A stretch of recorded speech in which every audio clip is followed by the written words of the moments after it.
था, इधर उधर की बातें मेरे साथ हम्म। करता था, अपनी बातें मुझे बताता होता था। अच्छा। तो मैं भी बड़ी ना इंटरेस्ट से बातें उसके साथ हम्म। करती होती थी, मेरे पास कोई होता तो था नहीं। हम्म। तो फिर ना उसने एक दिन ना मुझे बोला कि मैं तुमसे प्यार करता हूँ। एक दिन ना वो कहता कि मैंने तुमसे शादी करनी है, तो मैंने बोला मेरे हम्म। मम्मा पापा तो नहीं मानेंगे। अच्छा। तो वो कहता फिर हम भाग चलते हैं। उसने कहा कि मैं तुम्हारी हर ख्वाहिश पूरी करूंगा, तुम्हें हम्म। रानियों की तरह रखूंगा, ठीक है। तुम जो बोलोगी मैं वो करूंगा, मैं हम्म। तुमसे बहुत प्यार करूंगा। वो कहता होता था कि मैं तुम्हें बहुत प्यार करता हूँ, तुम्हारे हम्म। बगैर मैं मर जाऊंगा। तो कहता निकाह तो हमने कर ही लेना है, अभी हम्म। पुलिस कंप्लेन चल रही है, मामला गर्म है, थोड़ा हम्म। ठंडा हो लेंगे तो हमने निकाह तो करना ही है। अच्छा। तो हम फिजिकल हो जाते हैं। तो मैं बहुत ज़्यादा परेशान होगी कि ये हम्म। क्या हुआ है, ऐसे नहीं होना चाहिए था। हम्म। मैंने उसको भी बताया, वो भी परेशान हो गया। मैंने कहा अब ठीक तो है। हम निकाह कर लेते हैं, अब ऐसे हो गया। हम्म। तो वो कहता कि हम मैं ना कुछ देर तक जाता हूँ बाहर, तो मैं हम्म। बंदोबस्त करता हूँ, फिर हम कर लेंगे। जी वो वापस ही नहीं आया, वो दो हम्म। दिन गुजर गए। उसका फिर। दोस्त कहता उसने नहीं आना, हम्म। आप भी यहाँ से जाओ, उसने कोई निकाह वगैरह आपके साथ नहीं करना था। फिर उस अंकल ने ना मेरे रास्ता करवाया मेरी मम्मी के साथ, मेरी ठीक है। मामा के साथ। तो हम्म। मामा से मैंने बात की, तो वो कहती घर मत आना, मैं तुम्हें हम्म। मार दूंगी, ऐसे ऐसे तुमने हम्म। हमारी बरादरी में नाक कटवा दी है। अच्छा। हमारे में ना हम शादियाँ रिश्तेदारों में करते हैं। हम्म। तो मम्मा कहती तुमने मेरी नाक कटवा दी है, पापा तो बात ही नहीं बिल्कुल भी कर रहे। तो वो कहते हम्म। बिल्कुल मत आना घर पे। अच्छा, अगर मुकद्दस से कोई ऐसा शख्स जो सेकंड मैरिज वाला हो या छुप के आपको निकाह करके रखना चाहता हो और आपके बच्चे को नाम भी दे, लेकिन वो एक प्राइवेसी इख्तियार करे, तो फिर क्या कहती हैं? जो मेरे बच्चे को नाम दे हम्म। अपना, और मेरे खर्चे उठाए, मेरे बच्चे के उठाए, हम्म। मेरी ये गलती माफ़ कर दे, अच्छा। और मुझे अच्छी तरह से रखे, हम्म। इज्जत दे, हम्म। भाई वो बाहर ले जाए या मुझे बाहर ले जाए, हम्म। या वो मुझे इधर ही रखे, मुझे कोई मसला नहीं है। किसी भी मैं हाल में रखें, आप तैयार हैं निकाह करने के लिए? जी। अस्सलाम वालेकुम नाजरीन, मैं आपका अपना मेज़बान ज़ुबैर राजपूत। हमारे साथ 22 साल मुक़द्दस मौजूद हैं। अपना इलाज करवाने के लिए हॉस्पिटल में जाती हैं, लेकिन सही होने के बाद अपने घर नहीं जाती। ये सारी कहानी क्या है, क्या माजरा है, इन्हीं की ज़ुबानी, इन्हीं से जानते हैं और बात करते हैं। अस्सलाम वालेकुम। वालेकुम अस्सलाम। अच्छा मुक़द्दस, मुझे आप ये बताएं कि आप बीमार थीं और आपको हॉस्पिटल में एडमिट करवाया जाता है। जिस दौरान आप हॉस्पिटल में एडमिट थी, उस दौरान ऐसा क्या होता है कि आप जब वहाँ से आपको छुट्टी मिलती है, आप की तबीयत ठीक होती है, तो आप अपने घर नहीं जाती? ये सारा क्या माजरा है? मैं स्कूल में पढ़ती थी, मेरी तबीयत ना बहुत ख़राब रहती होती थी। तो ठीक है। जिस दिन ज़्यादा ख़राब हुई ना, तो मम्मा कहती कि चलो मैं तुम्हें हॉस्पिटल ले चलती हूँ। हम्म। मैंने बोला चलो मामा जी चलते हैं। ठीक है। हम लोग हॉस्पिटल गए, डॉक्टर से चेकअप कराया। डॉक्टर कहते हैं कि बहुत ज़्यादा आपकी तबीयत तो ख़राब है, हम्म। आपको बहुत ज़्यादा मसला होगा, टेस्ट वगैरह कराए, ऐसे वैसे उन्होंने बहुत ठीक है। सारी तफसीलें दी। हम्म। उन्होंने मुझे एडमिट कर लिया अच्छा। हॉस्पिटल में। हम्म। एडमिट कर लिया उन्होंने, तो मैं बहुत ज़्यादा बीमार हो गई थी, तो मेरी मामा भी बहुत परेशान थी मेरे हम्म। लिए। तो उधर एक वार्ड बॉय था, हम्म। वो ज़्यादातर मेडिसिन देने को ही मुझे आता होता था। ठीक है। तो मेरी मम्मा जब चली जाती होती थी घर पे रेस्ट हम्म। करने, तब आके मेरे पास बैठा रहता होता था, मुझे दवाई देता था, ठीक हो गया। बातें शातें करता था, मैं भी कर लेती थी। मैं अकेली होती थी, जरी बात है, एक बंदा थक जाता है फिर हम्म। हॉस्पिटल में, हम्म। तो वो रेस्ट करने घर पे जाती होती, तो वो आके बैठ के अच्छा। मेरे साथ इतनी बातें शातें करता होता था हम्म। कि मेरे घर के बारे में पूछता था, मेरी हम्म। तबीयत आके पूछता था, इधर उधर की बातें मेरे साथ हम्म। करता था, अपनी बातें मुझे बताता होता था। अच्छा। तो मैं भी बड़ी ना इंटरेस्ट से बातें उसके साथ हम्म। करती होती थी, मेरे पास कोई होता तो था नहीं। हम्म। तो फिर ना उसने एक दिन ना मुझे बोला कि मैं तुमसे प्यार करता हूँ। अच्छा। तो मैंने भी हाँ कर दी फिर उसको। हम्म। आपने क्यों हाँ कर दी? प्यार तो उसे था ना, तो आपसे तो वो मतलब कि वार्ड बॉय आपसे बस वैसे ही गपशप लगाता था, तो आपको कब प्यार हो गया? बातों बातों में बस उसके साथ मुझे लगाव हो गया था। अच्छा। तो वो उसने मुझे बोला, मैंने भी हाँ कर दी। अच्छा। तो मैं परेशान थी कि अब मेरी मामा इससे शादी मेरी कैसे कराएगी। हम लोग हम्म। बहुत अच्छी मतलब स्ट्रॉन्ग फैमिली से मैं ताल्लुक़ रखती हूँ, अच्छा। तो मेरी मामा वोट बॉय के साथ मेरी शादी कैसे करेंगी। फिर? फिर ऐसे ही ना काफ़ी मतलब मैं 15 दिन हॉस्पिटल में रुकी थी। ठीक है। तो वो 15 दिन तक बातें शातें करता रहा। तो हम्म। फिर ना हम आ गए हॉस्पिटल से घर पे। अच्छा। तो तब भी मेरी आंटी के घर कभी जा रही हूँ, मैं ऐसे कहती होती थी मामा को, तो मैं हम्म। उसके साथ चली जाती होती थी। मतलब बहाना लगा के उसके साथ आप निकल जाती थी। जी, उसके साथ मैं चली अच्छा। जाती होती थी। हम्म। काफ़ी देर मैं फिरती रहती होती थी उसके हम्म। साथ। ठीक हो गया। तो एक दिन ना वो कहता कि मैंने तुमसे शादी करनी है, तो मैंने बोला हम्म। मेरे मम्मी पापा तो नहीं मानेंगे। अच्छा। तो वो कहता फिर हम भाग चलते हैं। ठीक है। आपके मम्मा जो हैं और पापा क्यों नहीं मानते? क्योंकि मैं बहुत ज़्यादा स्ट्रॉन्ग फैमिली से ताल्लुक़ रखती हूँ। ठीक है। बहुत ज़्यादा मतलब कि हम लोग सही स्टैंड है। ठीक है। तो वो वार्ड बॉय था। मतलब गरीब घर से था लड़का। जी, तो इस वजह से हम्म। मेरी मम्मा नहीं करना चाहती थी। मैंने बात हम्म। भी मम्मा से नहीं की फिर। मतलब आपको पता था कि आपके घर वाले नहीं मानेंगे। जी। ठीक है। अच्छा, उस वार्ड बॉय ने आपको ऐसी क्या बातें की, ऐसा ऐसे क्या वादे किए कि जो आप इस हद तक मान गई कि आप अपना घर से भागने पर मजबूर हो गई? वो कहता होता था कि मैं तुम्हें बहुत प्यार करता हूँ, तुम्हारे हम्म। बगैर मैं मर जाऊँगा। मैं तुमसे हम्म। बहुत ज़्यादा प्यार करता हूँ, तुम्हें बहुत खुश रखूँगा। ठीक है। वादे करता था मेरे साथ। अच्छा, जब आप उसके पीछे लग के घर से भागी हैं, कहाँ लेके गया है, कैसे गुजारा किया है, कितने अरसे साथ रही हैं?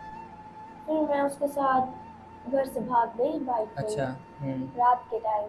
वो हम्म। अपने दोस्त के घर मुझे ले गया, कहता है कि तुम्हारी फैमिली स्ट्रॉन्ग है, ऐसे है कि वो फिर तलाश वगैरह करेंगे। हम्म। तो फिर हम लोग अभी इधर छुप जाते हैं। अच्छा।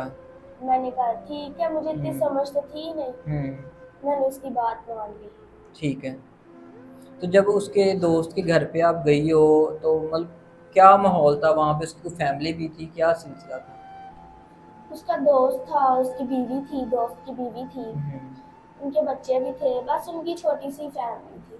अच्छा, तो आप उनके साथ ही रहती रही हो? नहीं, उसने मुझे उधर नहीं रखा, फिर वो एक फ्लैट पे मुझे ले गया। ठीक है। उधर मैं होती थी, वो होता था, और हम्म। एक और उसका दोस्त था, वो कभी कभार आता होता था अपनी ठीक। जीएफ को लेके। अच्छा। तो वो अपनी जीएफ के साथ मिलता था, बातें शातें करता था कमरे में, जो भी करता था वो। मतलब सेपरेट टाइम गुजारता था। जी।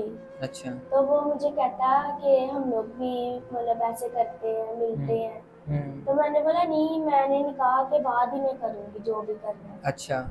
तो कहता निकाह तो हमने कर ही लेना है, अभी हम्म। पुलिस कंप्लेंट चल रही है, मामला गर्म है, थोड़ा हम्म। ठंडा होने में तो हमने निकाह तो करना ही है। अच्छा। तो हम फिजिकल हो जाते हैं। ठीक है। तो मैंने भी सोचा कि निकाह तो मैंने इसी के साथ ही करना है। हम्म। तो फिर हमारा रिलेशन बन गया, हम भी अच्छा। फिजिकल हो गए। ठीक है, मतलब आपने वो अपनी हद पार कर ली जो नहीं करनी चाहिए थी। जी। ठीक हो गया। तो उसके बाद क्या हुआ? 2 माह तक हमारा ऐसे रिलेशन चलता रहा। ठीक है। तो ना 2 माह के बाद ना मैं प्रेग्नेंट हो गई। अच्छा। तो मैं बहुत ज़्यादा परेशान हो गई कि ये हम्म। क्या हुआ है, ऐसे नहीं होना चाहिए था। हम्म। मैंने उसको भी बताया, वो भी परेशान हो गया। मैंने कहा अब ठीक तो है। हम निकाह कर लेते हैं, अब ऐसे हो गया। हम्म। तो वो कहता कि हम मैं ना कुछ देर तक जाता हूँ बाहर, तो मैं हम्म। बंदोबस्त करता हूँ, फिर हम कर लेंगे निकाह 2 दिन का। ठीक है। मैंने वह बोला चलो सही है, तुम कर लो फिर। हम्म। तो वो गया, अच्छा। फिर वो वापस ही नहीं आया, 2 दिन गुजर गए। मतलब आपको बोल के गया है कि जी निकाह का मैं बंदोबस्त कर लूँ, फिर हम निकाह कर लेते हैं, तो वापस नहीं आया? जी, वो वापस ही नहीं आया, वो दो हम्म। दिन गुजर गए। उसका फिर? दोस्त कहता उसने नहीं आना, हम्म। आप भी यहाँ से जाओ, उसने कोई निकाह वगैरह आपके साथ नहीं करना था। ठीक है। तो फिर मैं क्या करती, फिर मैं चली गई उधर से। मतलब वहां से आपने फ्लैट छोड़ दिया? जी, मैंने छोड़ दिया। फिर हम्म। मैं कहीं बाहर बैठी हुई थी किसी हम्म। जगह पे, हम्म। तो मैं बहुत ज़्यादा ना रो रही थी। अच्छा। तो ना एक अंकल पास से गुजर रहे थे मेरे, हम्म। तो वो कहते बेटा आपको क्या हुआ है। हम्म। मैंने बोला अंकल जी ऐसे ऐसे, मैंने उन्हें कोई बात बताई। तो अच्छा। वो भी इमोशनल हो गए। हम्म। तो वो फिर मुझे अपने घर ले गए। हम्म। तो अब मैं उन्हीं के साथ पास ही रह रही हूँ। फिर उस अंकल ने ना मेरा राब्ता करवाया मेरी मम्मी के साथ, मेरी ठीक है। मामा के साथ। तो मामा से मैंने बात की, तो वो कहती घर मत आना, मैं तुम्हें हम्म। मार दूंगी, ऐसे ऐसे तुमने हम्म। हमारी बरादरी में नाक कटवा दी है। अच्छा। हमारे में ना हम शादियाँ रिश्तेदारों में करते हैं। हम्म। तो मम्मा कहती तुमने मेरी नाक कटवा दी है, पापा तो बात ही नहीं बिल्कुल भी कर रहे थे, वो कहते बिल्कुल मत आना घर। ठीक, मतलब उन्होंने मना कर दिया कि उनकी तरफ से आप मर चुकी हो। जी। ठीक हो गया। अच्छा मुक़द्दस, मतलब एज भी इतनी ज़्यादा नहीं है और 22 साल की एज में 4 माह की हामला हैं आप और निकाह भी आपका नहीं हुआ। आने वाली लाइफ में क्या सोचा है? एक नई ज़िंदगी को जन्म देने वाली हैं। कैसे सर्वाइव करेंगी? क्या सोच रही हैं? क्या आगे करना है? मैंने अभी तो कुछ भी नहीं सोचा, मैं सारा दिन उसे याद करते रोती रहती हूँ कि ऐसा मैंने क्यों किया था उस वक्त। पछतावा होता है मुक़द्दस? जी। उस सही। वक्त शायद मैं ऐसा ना करती तो ऐसा ना होता। अच्छा, तो मुक़द्दस अभी मतलब क्या अब आगे क्या करना है? क्या सोचना है? आगे क्या सोच है आपकी? अभी भी मेरा जो चेकअप है वो सारा अंकल लेकर आया है, वो भी पुअर फैमिली से है, अच्छा। तो अभी भी वो करा रहे हैं। तो हुँ। मुझे कुछ समझ नहीं आ रही अब मैं क्या करूँ, कैसे करूँ। ठीक हो गया। अच्छा मुक़द्दस, अगर कोई हमारा देखने वाला व्यूअर, और बहुत सारे व्यूअर्स हमारे ओवरसीज़ पाकिस्तानी हैं, पूरी दुनिया में आपकी वीडियो देखी जा रही है। अगर कोई ऐसा शख़्स हमारा ओवरसीज़ भाई जो आपके इस बच्चे को एक्सेप्ट कर ले और आपसे निकाह करने के लिए तैयार हो जाए, सारी कहानी जानते हुए, और कभी आपको इस चीज़ का ताना ना दे, तो आप ऐसे शख़्स से शादी कर लेंगी? अगर आप गारंटी देते हैं तो मैं कर लूँगी। ठीक हो गया। मतलब आप शादी करने के लिए तैयार हैं, ज़ाहिर बात है बच्चे को भी बाप का नाम चाहिए और आपको भी आगे रहने के लिए जगह भी चाहिए और बच्चे के भी अखराजात होंगे, आपके भी होंगे, आपको सहारे की तो ज़रूरत है। ज़ाहिर बात है, मेरा चेकअप वगैरह भी फ्री थोड़ी होता है। हुँ। अब इस बच्चे ने तो आना ही आना है, अच्छा। तो अगर कोई ऐसे खर्चा उठाएगा मेरा तो हुँ। मुझे मंज़ूर है।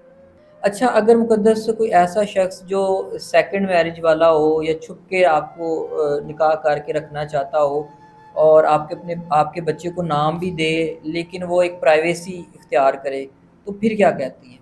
जो मेरे बच्चे को नाम दे हुँ। अपना और मेरे खर्चे उठाए, मेरे बच्चे के उठाए, हुँ। मेरी ये गलती माफ़ कर दे अच्छा। और मुझे अच्छी तरह से रखे, हुँ। इज़्ज़त दे। हुँ। भाई वो बाहर ले जाए या मुझे बाहर ले जाए हुँ। या वो मुझे इधर ही रखे, मुझे कोई मसला नहीं है। किसी भी हाल में रखें, आप तैयार हैं निकाह करने? जी। जी नाज़रीन, 22 साला मुक़द्दस आपके सामने है। गलती पे पशेमान है, लेकिन जो गलती हो चुकी है उसको गुज़रे हुए वक़्त को वापस नहीं लाया जा सकता। और 4 माह की हामला हैं, चाहती हैं कि जो बच्चा इनके पेट में है वो इस दुनिया में आए, क्योंकि उसकी कोई गलती नहीं है। गलती इन्होंने की है और उस चीज़ पे वो शर्मिंदा भी हैं। और ऐसा शख़्स जो इनको इनकी गलती का ताना ना दे, इन इसके बच्चे को नाम दे सके, इनको 2 वक़्त का खाना दे सके, इनके अखराजात उठा सके, ऐसे शख़्स के साथ वो निकाह करने के लिए भी तैयार है। तो नाज़रीन, नंबर स्क्रीन पे चल रहा होगा, उस पे आप राब्ता कर सकते हैं और जो भी ऐसा शख़्स जो ख्वाहिशमंद इनसे निकाह का ख्वाहिश रखता है, वो राब्ता करे। इसी बात के साथ अपने मेज़बान को इजाज़त दीजिएगा। अल्लाह निगहबान।